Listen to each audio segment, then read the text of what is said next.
Hello. I'm Paul Slocum, and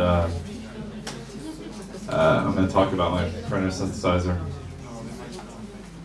I did the dot matrix synth that you can see over at the room 46 gallery.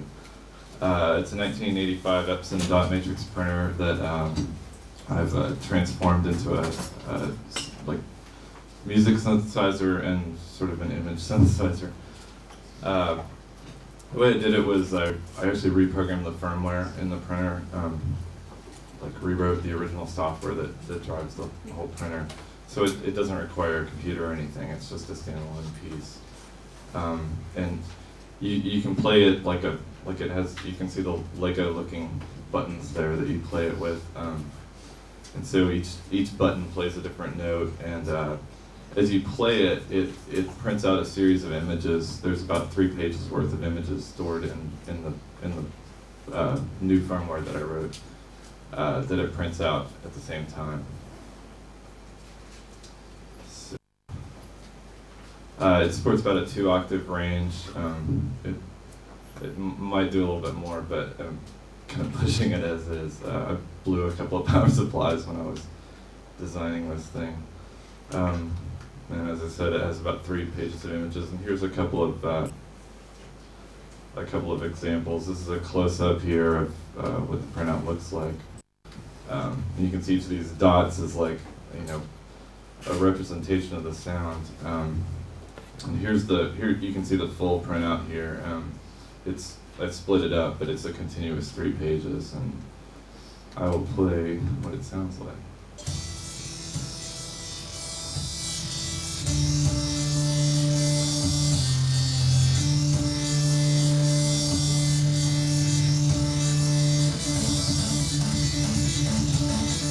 Oh, and it has an arpeggiator. I'm not like raging on this thing. You hold down the buttons and it cycles through notes. So.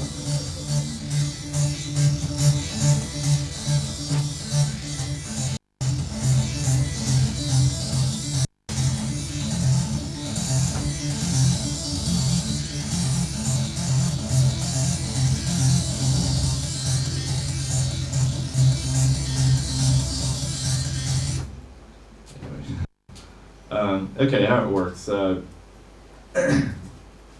is generated. What you're hearing is the pins from the print head hitting the paper, and actually also some of the lower notes are as the print head moves back and forth while it's printing. The low notes like make it rattle. So I love the sound of it. It has this rough sound, and the way I do the pitch is I just change the frequency of the printing process.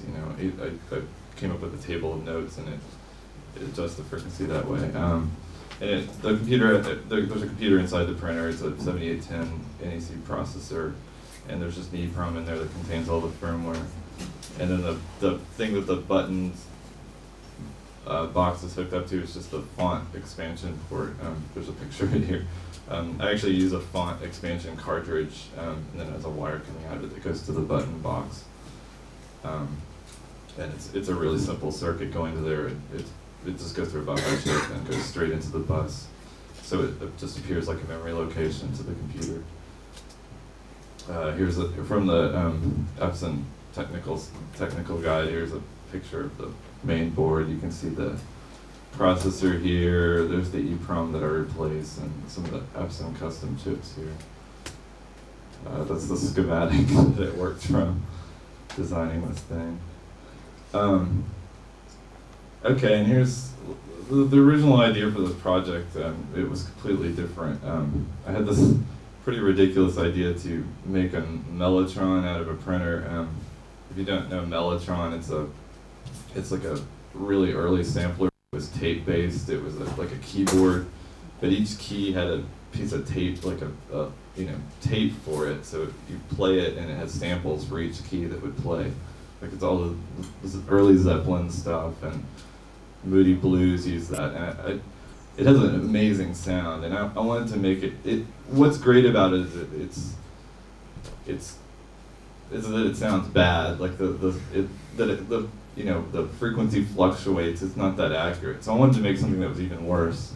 So I had this idea to like wrap tape around a print spool and have the thing rotate, and then I was going to take a Walkman and I'd tear the reed head out and put it on the outside and then hold it up to this thing, and so it was like a makeshift mellotron. And it actually worked. It was just kind of impractical, so I couldn't keep the tape glued on and stuff. But then that evolved into this current project. But I've got a sample here. This is when I had the mellotron working, and I actually started programming on the printer, and I think it sounds pretty neat.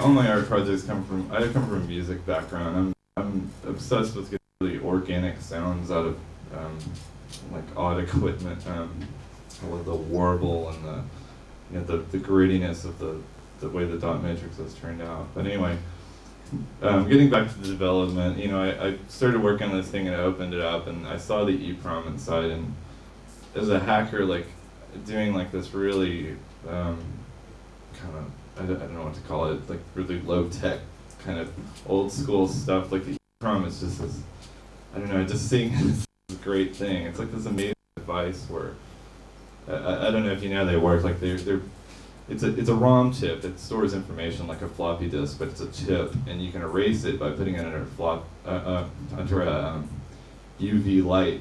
You can see there's a little window here. It has a little quartz window, and so the ultraviolet light erases it, and then you can reprogram it. There's all these devices that exist that have these in them. So they built them not really thinking that you would ever change these. They built them to be updatable, but you can just take them out and reprogram them and make them, change these devices really easily. To change the printer, I buy one at a thrift store, and you just pop the cover off. There's not even any screws in it. The EEPROM socket, and you just pop it out, and literally in like 30. Oh wow. I better hurry. Anyway, it takes about 30 seconds to actually change an original printer into what you see. So anyway, the whole process, I got a 7810 assembler and called Epson and got a technical manual and schematic and all that. And I went through and I had to find out what the memory map was and all this. And here's a little bit of source code if you want to see what it looks like for the printer. It's all in assembly. I'm setting up the frequency and stuff for it to print here. Let's see, I'll skip a little bit of this. I went a little crazy with PowerPoint. This is the first time I've used it, so I apologize. So anyway, I went through this. This was a very, very challenging project. It took me a long time to do, and finally I got it working. And the last thing I did was I started messing with the color on the ink ribbon. If you've seen the printouts, they're red and gold. You can pop those ribbons off and ink them in there, and it's a really nice effect, I think. What's cool about this project? What do I like about it? I love the sloppy transformation of the digital signals into audio and the pictures. I mean, if you see the original image, I actually did the pictures in Photoshop and then converted them into a format that could go on the EEPROM. But I love the conversion, these perfect, the perfect programming, all these ones and zeros going into this what they're called your disaster zone, where it's going through this poorly engineered print head driver that clanks and it's not very accurate and screws up and creates this Continue. You got it. So it creates this chaotic sound and these images that don't that are like are distorted by the way you play it, and the heat, and I thought that it was kind of cool that I could blow power supplies just by putting the wrong thing in the software. And I love when it all came together. I felt it was like a cohesive piece with the sound and the pictures printing. Like playing it was when it came together, it just felt right. It was like a really engrossing experience to play it. And the more I played it, the more I became in tune with the interaction between the audio and the pictures, like the way the subtle dithering patterns change as you play different patterns of notes, and like the speed of the printing changes. You're playing higher notes, it's printing faster. And when I first got the images in there, it's like I would want to play higher notes to like make it appear faster because it's a really slow process. And also as the image goes along, the rhythm changes as it hits different like dark parts of the picture. I don't know, it just comes together, and it just feels right when it all came together. It was really nice. A little bit when I work with technology, I do a lot of other projects with older stuff too, and it's like I feel like technology is moving so fast. It's like I'm not a historian, but it seems like this is a really unique time when things are just like, it's just like a tornado moving forward, and I feel like we need to, as I said here, stop and smell the roses, like examine like these devices. So much effort went into them, and they're literally trash now. I mean, this printer came out, I guess 20 years ago now, but there's even more recent devices that are considered trash. They're literally thrown away. It's really strange to me, and I feel like I need to go back and look at these things and see what they really are. And then I said, which is better, the printer or the printer Synth? I don't know, it's kind of a funny question to think about. And that's, I guess I'm out of time, so. Oh, no, I have a little bit of time, okay. Actually, I'd like to take a little bit of time just to show one more thing real quick. A little bit about my performance. We're doing a performance tonight. It's called Tree Wave, and it's me and Lauren over there, and we do a set using all vintage computer equipment. We use an Atari 2600. Let's see, where is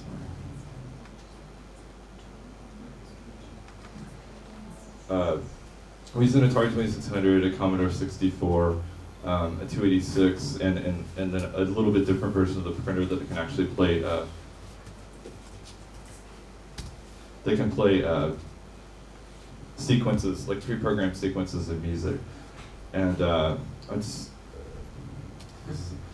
is sort of a PowerPoint-like presentation I did for the Commodore 64. It's running on an emulator right now. The Atari 2600 we use, which is video game console from 1977. I write my own cartridges for it, and it does music, and it also generates all the images. We use a projector, and everything's coming from the Atari 2600, which is one of my favorite parts of our performance. The Commodore 64, which you probably know from 1983, which we play live. I wrote a synthesizer program for that too. And then Compact Portable 2. I didn't actually bring that because it's so big. I brought a small laptop, but it's still running DOS, and it's running the same DOS sequencer and everything. And then, of course, we're using the printer too, which runs a different version of the software. But I wanted to show a quick little demonstration of one of the. I want to explain one of the pieces we do.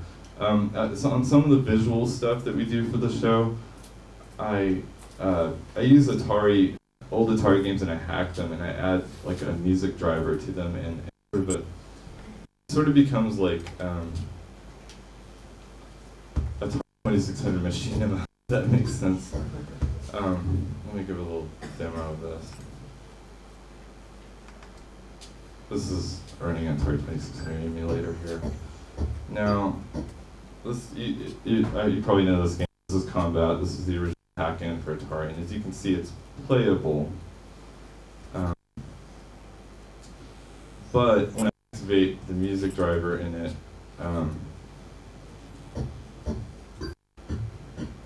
the music driver runs in the background of the game. It controls the game based on the music.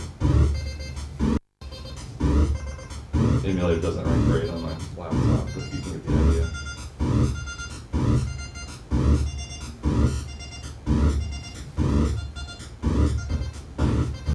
I'll fast forward a little bit.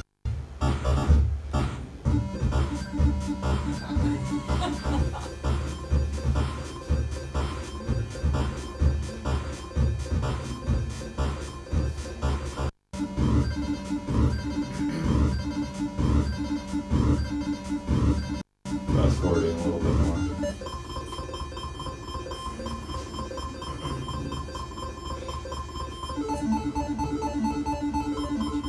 And so all the video here is generated by the original Combat code, but my little program's running in the background, screwing everything up. So anyway, but we'll be performing the song tonight, and it'll be accompanied by the printer and the Commodore 64 and all that. So I just wanted to explain how it works a little bit, because I probably won't have time tonight. But that's it.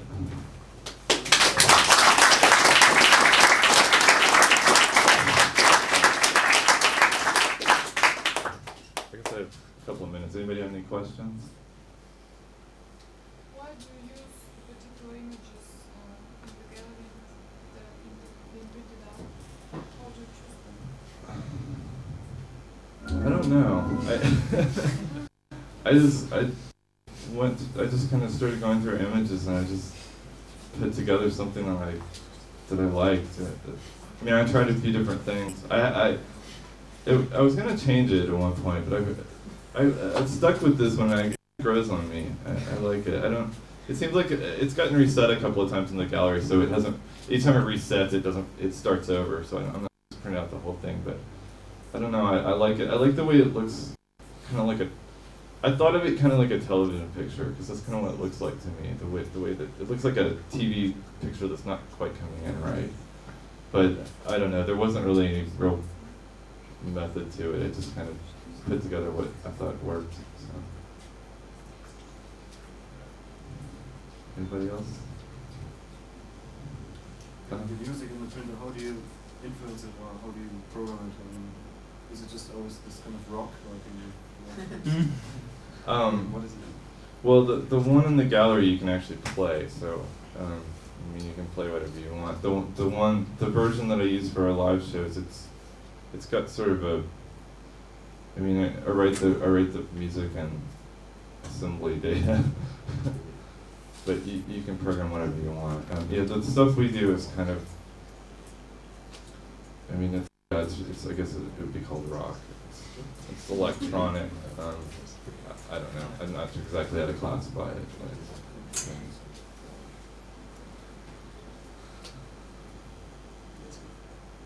But, all right. Well, thanks, guys.